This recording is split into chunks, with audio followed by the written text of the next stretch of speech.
Good afternoon. কি দেখো Ayaan ice cream, ওই যে আইসক্রিম, ছোটবেলায় 1 টাকার আইসক্রিম খেতাম, 1 টাকার, ওই 1 টাকার আইসক্রিম, 1 টাকার আইসক্রিম কে কে খাবে বলো? আয়ান খাচ্ছে। আয়ান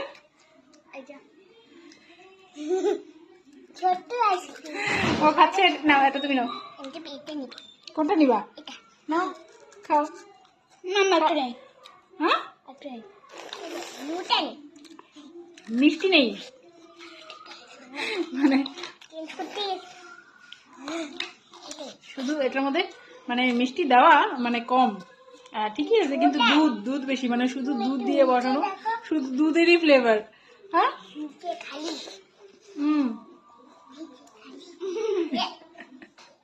চলো টাটা। আয়ান কখন থেকে বলছে মা ভিডিও করো ভিডিও করো, করলাম ভিডিও।